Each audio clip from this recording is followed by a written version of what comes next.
ये कांग्रेस वालों ने कहा कि 26/11 तो आरएसएस की साजिश है। और आज जब सवाल पूछता है भारत कि अरे ओ दिग्विजय सिंह जी, सुशील कुमार शिंदे जी और उस समय के एटीएस परमबीर जी, आके कहिए ना, है कौन आतंकवादी? आप सब ने मिलकर कोशिश की थी भगवा आतंकवाद के झूठ को सच बताने की कोशिश की थी।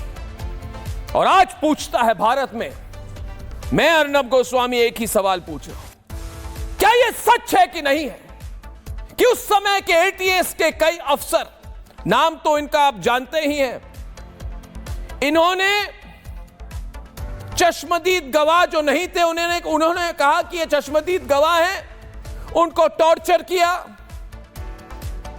कितनी यातनाएं हुई और कोशिश करवाई ये बात उगलवाने की कि मालेगांव ब्लास्ट में योगी आदित्यनाथ जी का हाथ भी है। साजिश तो इतनी बड़ी थी उस समय कि इनको लगा कि एक साथ राष्ट्रीय स्वयंसेवक संघ को भी फंसा दो। उभरते हुए राजनीतिक सितारे जो आज उत्तर प्रदेश के माननीय मुख्यमंत्री योगी आदित्यनाथ जी, इनको भी फंसा दो और उसके साथ साथ वोट बैंक अपीसमेंट के लिए साध्वी प्रज्ञा को इतना टॉर्चर करो कि वो व्हील चेयर पे वापस ली गई। तस्वीरें दिखाना चाहता हूं आपको, और आपका अगर खून खौलता नहीं है तो मुझे बताइए, आज की नहीं उस समय की तस्वीरें दिखाइए, फुल फ्रेम दिखाइए, सच्चाई रिपब्लिक भारत में दिखाइए। दोस्तों, मैं अपने प्रोड्यूसर को कह रहा हूं उस समय की तस्वीरें दिखाइए जब साध्वी प्रज्ञा सिंह ठाकुर इंटेरोगेशन के बाद उनको बाहर ले जाया गया था। ये तो आपकी तस्वीरें हैं, उस समय की तस्वीरें दिखाइए जब इनको इतना मारा गया, इतना टॉर्चर किया गया कि इनको स्ट्रेचर में वापस लाया गया। ये खड़ी नहीं हो पाई थी उस समय, इतना मारा एक महिला को। दोस्तों देखिए आप, इतनी घृणा है इन लोगों को, इन एंटी नेशनल लिबरल इकोसिस्टम की लोगों को इतनी घृणा है इनको भगवा के साथ, इतनी घृणा है इनको हिंदुत्व के साथ और हिंदू के साथ कि इन्होंने एक महिला साध्वी को इतना मारा, इतना टॉर्चर किया। अरे ओ राहुल बाबा, आओ ना आमने सामने, छुपते क्यों हो? राहुल बाबा, पूछता है भारत, क्या आपकी पार्टी ने साध्वी प्रज्ञा सिंह ठाकुर को टॉर्चर किया कि नहीं किया? आज आप हमारे रिपोर्टर को कह रहे थे पार्लियामेंट में, अरे मालेगांव मुद्दा ही नहीं है। मुद्दा नहीं था आपके लिए। जब आपने कहा, कथित तौर से बयान भी है कि आपने जाके अमेरिका के एम्बेसडर को कहा कि सबसे बड़ा खतरा देश और दुनिया को हिंदू आतंकवाद से है। क्या साध्वी प्रज्ञा सिंह ठाकुर जी आतंकवादी है? देखिए दोस्तों, बहुत ज्यादा कर चुके हैं ये लोग। हिंदू आतंकवाद, भगवा आतंकवाद, इतना तक कि इन्होंने कर्नल पुरोहित को किडनैप की,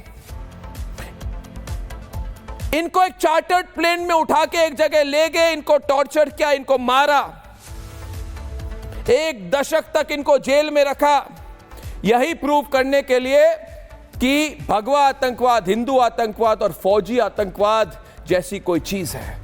देखिए दोस्तों, इन लोगों को सिर्फ भगवा से नहीं, फौज से भी नफरत है। ये वही लोग हैं जिन्होंने कहा कि हमारे आर्मी चीफ सड़क के गुंडे हैं। ये इनकी भावना है, इनकी दिल की फीलिंग है दोस्तों। ये वेल प्लान्ड कंस्पिरेसी है। और इसीलिए आज पूछता है भारत में, मैं कह रहा हूं कि 17 लाख बार गालियां हिंदू आतंकवाद, हर बार हिंदू आतंकवादी है, हिंदू भगवा आतंकवाद है, आर्मी चीफ सड़क का गुंडा है, हिंदू आतंकवादी, वेल प्लान्ड इनकी कंस्पिरेसी है। इन्होंने मालेगांव करवाया, संघ के बड़े नेता योगी आदित्यनाथ का नाम, यह सब एक्सीडेंटली नहीं हुआ, इनको लगा कि मौका है। और आज पूछता है भारत में, सिर्फ 3 सवाल है मेरे, पहला सवाल, जिन्होंने साध्वी प्रज्ञा को टॉर्चर किया, और हम सब जानते हैं, वैसे मेरे प्रोग्राम में उन्होंने एक पुलिस अफसर का नाम लिया, क्या एक्शन होगी उस पुलिस अफसर पर? यह सवाल मैं नहीं, मेरे साथ पूछता है सारा भारत।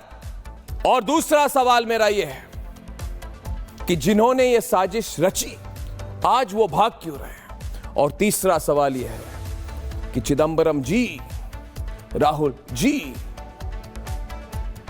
आप क्या कहेंगे आज? आप क्यों कह रहे हैं आज ये मुद्दा नहीं है? मेरे लिए मुद्दा है, रिपब्लिक भारत के लिए मुद्दा है, अर्नब गोस्वामी के लिए मुद्दा है, देश के हर सनातनी के लिए मुद्दा है। जवाब दीजिए, हमें फेस कीजिए, हम आपको चैलेंज कर रहे हैं। हिम्मत है तो सामने आइए, मेरे स्टूडियो के दरवाजे खुले हैं। राहुल बाबा, आओ डिबेट करो मेरे साथ, है हिम्मत तो करिए आप।